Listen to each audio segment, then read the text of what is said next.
हम सभी लोग अमृतकाल का उत्सव मना पाएंगे। आपने मुझे बोलने का मौका दिया, मैं इसके लिए आपकी बहुत बहुत आभारी हूं।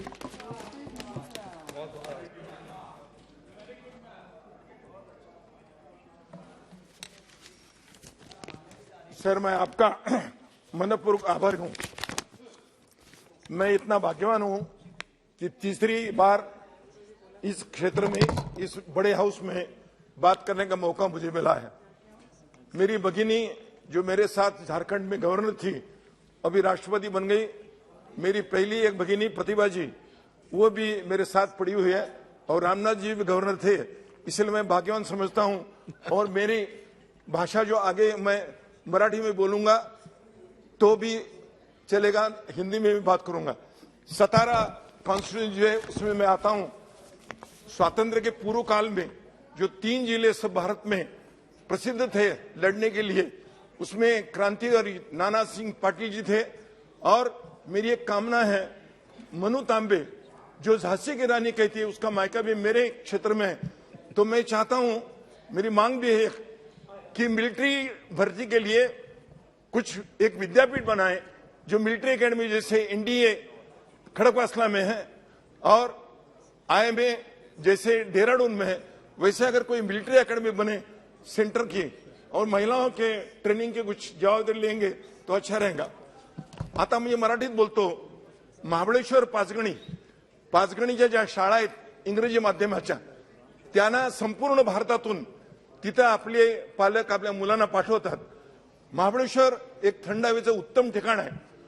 हे दोन्ही जंगलाच्या प्रदेश असल्याकारणानं एनजीटी नॅशनल ग्रीन ट्रायबलची बरीचशी बंधनं आहेत, आणि त्यामुळे ब्रिटिशांच्या काळामध्ये 150-200 वर्षापूर्वी जे क्षेत्र निर्माण झाले आहे, त्या क्षेत्राचा जर विकास झाला नाही तर रोजगार जोपर्यंत मिळत नाही, घोडेवाले, खेळणीवाले, काही फळं विकणारे, लोकांना धान्य पुरवणारे, लोकांना रिक्षातून नेणारे, सायकल रिक्षा नेणारे लोकांना पोटापाण्याला उद्योग मिळत नाही, तोपर्यंत रोजगार मिळावा, रोजगाराच्या संधी उपलब्ध व्हाव्यात, हे बजेटची एक आपल्या खासियत आहे।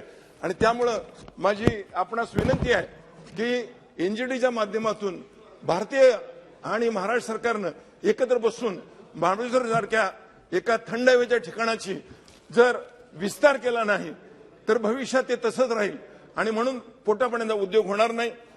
मेरे आणखी माझं म्हणणं आहे की कोकण आणि महाराष्ट्राचा पश्चिम विभाग जोडण्याकरता पोलादपूर ते सुरूर एक रस्ता आहे। साधारण शनिवार रविवार जेव्हा सुट्टी असते किंवा उन्हाळ्यात सुट्टे जेव्हा असतात, त्यावेळा अलीकडून पलीकडे जायला एकाच गावातून कमीत कमी 3 ते 4 तास लागतात, जोपर्यंत रस्त्याचे रुंदीकरण होत नाही। आपने संभवतः सूचना नहीं दी होगी, अभी दिए थे इंटरप्रेटर ने। हिंदी में बोलिए या अंग्रेजी में बोलिए, सुनाई नहीं प्लीज।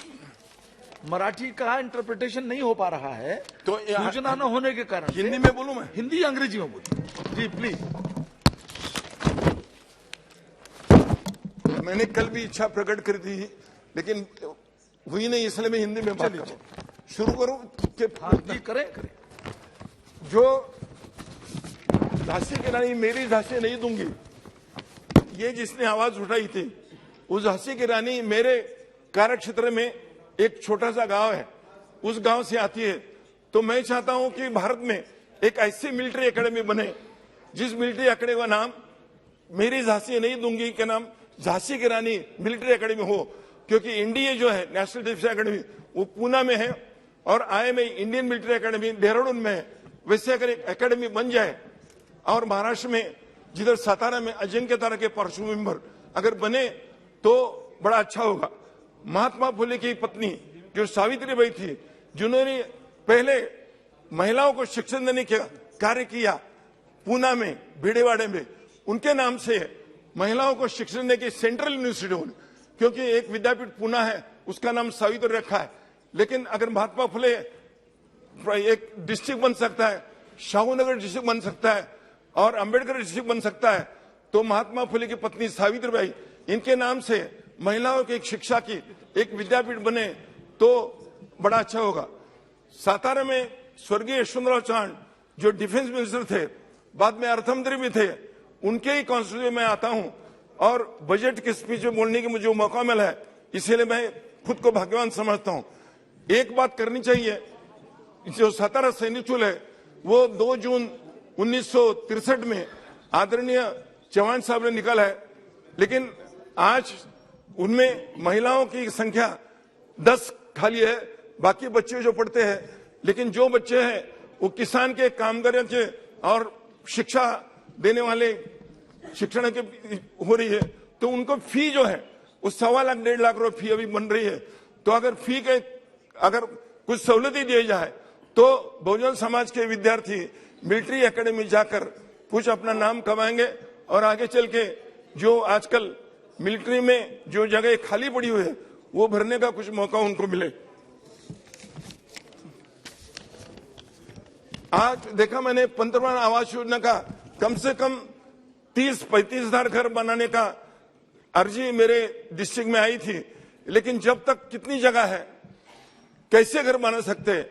काली मिट्टी में घर बनाना है, मुरुम में घर बनाना है, और जहां खदाने हैं वहां मुरुम बनाना है, तो उसका अगर एस्टिमेट जब तक बनाते नहीं है तब तक बनाना मुश्किल है। एक साथ 1.5 लाख 2 लाख ऐसा करके कभी घर बनेंगे नहीं। तो जगह कितने अवेलेबल है, कितने अर्जा है, कितने लोगों को जगह दे सकती है, उसका एस्टिमेट क्या हो सकता है, ये नहीं होता तो सालाना कम से कम 1000-1500 घर बनाकर ये प्रावधान जो है कभी बन नहीं सकता। अगर अभी मैं कल जब स्पीच सुन रहा था तो 15 साल के बाद जो व्हीकल हो गए उनको निकालना चाहते हैं, संख्या क्या होगी, कहां वो लेके रखेंगे, डंपिंग ग्राउंड कहां होगा, उनको तोड़ने की क्या व्यवस्था होंगी, उसका मेल्टिंग कैसा होगा, होने के बाद जो बनेगा लोहा उसका उपयोग क्या करने वाला है, उसका जब तक आप प्लानिंग करेंगे नहीं तब तक ये गाड़ियां रास्ते पे आएंगी और जो छोटे रास्ते हैं वो फिर से छोटे बन जाएंगे। इसीलिए जब तक आप ये स्क्रैप किया हुआ मटेरियल डंपिंग की कुछ व्यवस्था करते नहीं तब तक ये होगा नहीं। इसीलिए पूना जैसा शहर है, कोल्हापुर शहर है, नासिक शहर है, महाराष्ट्र में जितने बड़े बड़े शहर है उसमें और एक प्रावधान है कि जिनके पास कभी गाड़ी के बैठने का शौक ना था उन लोगों के पास जब गाड़ियां हैं तो उनके अगर कुछ सहूलियत मिले, थोड़ा सा उनको इन्फॉर्म करके कि 1 साल में आपको सहूलियत दी जाती है, और नई गाड़ी लेने के लिए अगर नई गाड़ी लेते हुए कुछ उसको फाइनेंस असिस्टेंस मिले और 1-2 साल का जो रजिस्टर का खर्चा होता है वो भी मिले तो लोगों को कोई सहूलियत मिलेगी। और अपनी पुरानी गाड़ी जो देश को अभी हवा में तकलीफ होती है इसलिए देने के लिए लोग राजी होंगे, सहूलत अगर मिलेगी तो अच्छा होगा। व्यक्तिगत कर भरने के लिए आपने जो सहूलत दी है इसका मैं जरूर आभारी हूं, लेकिन रिटर्न भरना और रिटर्न भरने के लिए सीए के पास जाना, वकीलों के पास जाना, उनकी फी देना, ये लोगों को परवड़ता नहीं। और जितना भरा है उसका वापस आने के लिए मुझे पैसे दो, मैं करके दूंगा, मुझे पैसे करके दूंगा, पैसे देते हैं हम ज्यादा और अब आय जो कम रिटर्न है वो आता नहीं, इसलिए उसकी अगर कुछ व्यवस्था कर चले। मेडिकल कॉलेज आपने जो निकाला है बड़ी अच्छी इसकी है, लेकिन इतने मेडिकल कॉलेज निकालने के बाद उसकी गति क्या है, कंस्ट्रक्शन चला है कि नहीं, और मेडिकल कॉलेज होने के बाद उनके लिए जिन लोगों को आपने वहां पढ़ाने के लिए और मेडिकल कॉलेज चलाने के लिए मनुष्य बल है उसकी क्या व्यवस्था की है, ये जब तक अपने को पता नहीं चलता तब तक ये मेडिकल कॉलेज चलेंगे नहीं। अभी एक स्वच्छता के बारे में, मलबा निकालने के लिए जब तक यंत्रणा नहीं होती, क्योंकि खाली मैन होल में अगर लोग छोड़ेंगे तो वायु से वो प्रदूषित होकर कई लोगों की जिंदगी खत्म हो गई है। जब तक मशीनें नहीं आती है और मशीनों लेने के लिए सहूलियत ही नहीं जाती तब तक म्युनिसिपैलिटियां हो, पंचायत हो या जिला परिषद हो, उनके लिए अगर कुछ व्यवस्था हो तभी ये हो सकता है। अभी बीएसएनएल के टावर के बारे में मैं आभारी हूं। दुर्गम भाग में मेरे क्षेत्र में टावर मिले हैं, लेकिन जब तक उधर पहुंचाने की व्यवस्था नहीं और खड़े करने की व्यवस्था नहीं है तब तक ये बनने वाला नहीं। कई आश्वासन दिए हैं, लेकिन आश्वासन पूरे करने के लिए अगर 5 साल लगते हैं तो ये चुनाव से वो चुनाव तक खाली आश्वासन ही दिए जाते हैं और लोगों के झोली में कुछ मिलता नहीं। इसीलिए फटी हुई झोली में कुछ डालना ये गलत तरीका है। इसलिए जब तक आप पूरा प्लान करके, और एक काम करना चाहिए, गए बजट में जो आश्वासन दिए हैं वो आश्वासन पूरे हुए नहीं हुए और आगे करके क्या करना है इसीलिए जब तक करते नहीं तब तक ये आश्वासन देना उचित नहीं है। पूरे देश में, मैं सिक्किम में कभी राज्यपाल के पद पे रहा हूं, ऑर्गेनिक की जो बात है, अगर भारत का एक राज्य जनवरी 1916 में पूरे विश्व में अगर ऑर्गेनिक हो सकता है तो एक ही बात की पूरा इंपोर्ट बंद कर दिया। एक की अगर किलो केमिकल खाद या उर्वरक अंदर लाया जाए तो उसको 25,000 का जुर्माना और 3 महीने की सजा, ये ऑर्डिनेंस निकालकर वो बिल में करके जब हुआ तो देश का एक सिक्किम राज्य जो है वो हुआ। ऐसे कुछ तरकीबें निकाले कि जिसकी वजह से लोगों को प्रोत्साहन मिले और ऑर्गेनिक से जो चीजें बन रही है उसके खपत के लिए भी अगर ट्रांसपोर्ट की व्यवस्था हो तो हो जाएगा।